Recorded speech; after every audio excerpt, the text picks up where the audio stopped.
Welcome back to the channel. I'm Tyler, the content creation analyst. So where the hell have I been and how dare I be away for so long? Oh, the short answer to that is that I've been tending to a lot of really important things in my real life and I just haven't really had the time to do content creation or even streaming, but I'm back now, I'm making content. Actually, in a lot of ways, the break was really good and it gave me a chance to kind of reflect and to figure out how to share with you something that I've been wanting to share with you for a while, but wasn't really quite sure about the way to deliver it. Now, I know the way. So I'd like to set this up by telling you a story, and no, wait, before you go anywhere, I promise this is going to have a payoff and that you're going to want to stick around for it. I just really need you to know how I got to this point and the context that informs this lesson so that it will hit home with you more. So here's my story. In December of 2020, I left a high-up corporate role for personal reasons, and in the intervening time, I decided that I was going to fulfill a dream I've had for a long time, which was to start content creation, or at that point, my idea was to start streaming on Twitch. After a little bit of downtime, in February of 2021, I started some test streams, wasn't really doing anything in particular, just playing a few games to understand how Twitch worked. And what I learned was that I really liked it. So I decided to, in March of the same year, start streaming for real. I basically settled on speedrunning Earthbound because I just love that game. It's one of my favorite games of all time. That was fun for a bit, but maybe because of the unemployment or maybe because of who I am as a person, I kind of found myself thinking a lot more about like how Twitch works and really how to be better at it, more so than even the game or, the speedrun that I was doing. So before you knew it, I was looking at Twitch Strike to figure out the best times to stream and started consuming a lot of stream coach content about how to become a better streamer. And it actually helped me a lot. Well, not the Twitch Strike stuff. That was honestly a complete waste of my time. But still, I learned a lot about OBS, about making layouts, about microphones, audio, Photoshop, Premiere Pro. I even started a YouTube channel during this time as well. That YouTube channel is not this YouTube channel, by the way. That YouTube channel is the one of Black Wind Blues, which is my gamer tag, for lack of a better word. Anything I do gaming is under the Black Wind Blues heading. So what I started doing was I started uploading my Earthbound speedruns, and I also started putting up some Super Mario World hack playthroughs in episodic formats. So this time period for me was really more of a science experiment than it was anything else. I'd try to stream and be as entertaining as possible. I'd try to internalize a lot of the advice that I got from Stream Coach, and it helped. And then I decided to try to learn to make YouTube videos by making really shitty gaming videos and uploading them to that YouTube channel. So naturally, the channel wasn't going anywhere because no one cares about your Let's Play in 2021, but hey, it was fun for me and I was learning, so I resolved to keep doing it for a while I had the time. And honestly, I think it was a good decision overall, and I encourage you to start something too, just knowing that what you start is going to suck and then it's just going to keep getting better, and having that experience will really propel you.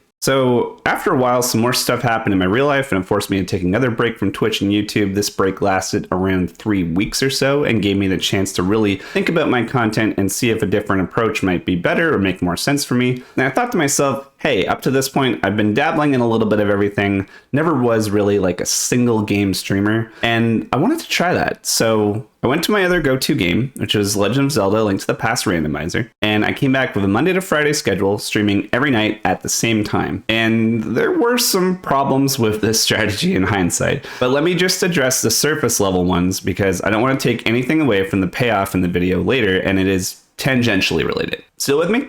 Good. So anyway, some of the problems I had doing this is that I wasn't known for this game. I wasn't really interested in racing a lot, although I loved playing randomizer. And the game is also super saturated in already small communities, so good luck getting discovered. But I resolved to do it for a month anyway, because I wanted to see if it would work or not, and I wanted to give it its time. So I did have a little bit of an increased audience, but I think honestly it was more about me coming back from hiatus than it was really about what I was doing on stream. So after that was kind of a failure in my eyes of an experiment. I ditched Zelda and I engaged in a lot of variety streaming, and after reflecting on kind of all these events, I started getting ideas based on what I had learned and what I thought was really important. And the main idea was to find some way to give back to the community and also give something that was genuinely helpful to people. I started this YouTube channel, the Content Creation Analyst. I always endeavored to really speak about things from personal experience. And then the problem was I'm not a partnered Twitch streamer or anything like that. So like, where's my personal experience? And I think this is part of a sub lesson to this lesson, which is that you got to use what you have. So for me, I was really good with, coaching, mentoring at work and doing analysis and being able to put that back in a way that's easy to understand and explain. So I thought, why not do that approach here? I don't need to be a partnered streamer to do that.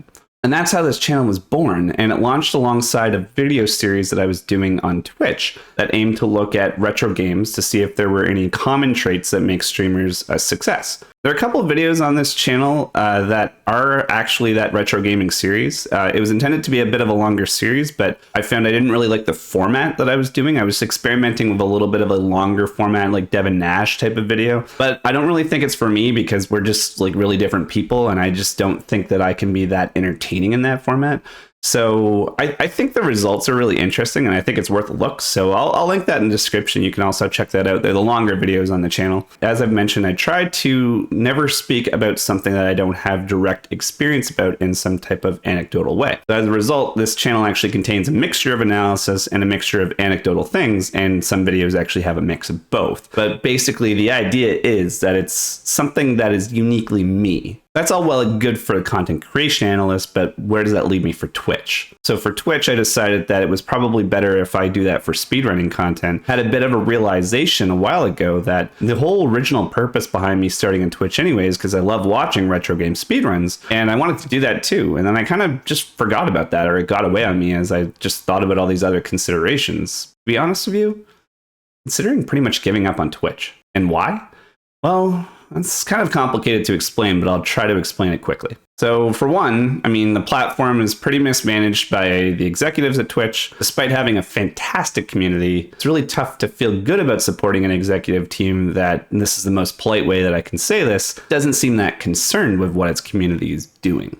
The biggest reason by far is more personal. I've made a decision in my life regarding my employment, and I just don't know if I see Twitch fitting into that really.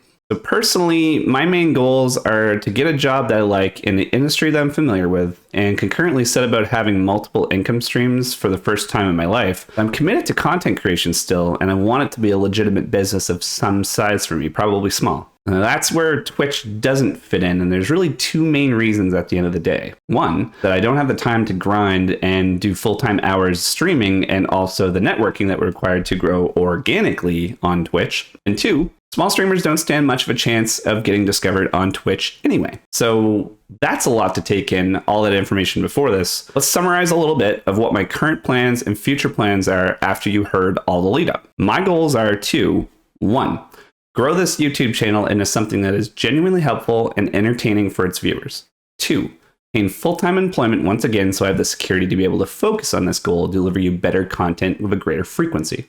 3, grow 1 or 2 more income streams on top of all this, ideally even more, and hopefully they're things that actually benefit you guys as well. 4, stream once I have a community to stream to, and they would actually like a stream from me. I can't do any of this doing anything the way I've done it until now. So are you ready? This is the lesson. The lesson is what you do as a content creator has to, and I mean has to, put the artistic quality of your content in front of everything else. And now you're thinking, wow, thanks. I watched this for so long and you told me to be artistic. Well, hold on a second. If you really think about it, it's actually a pretty complicated statement, and I think a lot of people on the internet need to learn this lesson. This isn't me telling you to be an artist. This is me telling you that it's okay to think about search and tags in your YouTube video, but you have to make the artistically best video that you can before you think about things like that. You can stream all you want, you can follow all the advice that's out there, and Lord knows I did, and still get nowhere because the thing you're doing is not artistically compelling or interesting. So if you're a small creator like me and you want to right the ship, so to speak, you need to learn how to make awesome videos or awesome streams, period. Don't learn for the purposes of making money, because you're not going to initially. So long I was obsessed with making money on this because I didn't have money, and honestly, I think I killed my content a little bit in terms of creativity and artistic.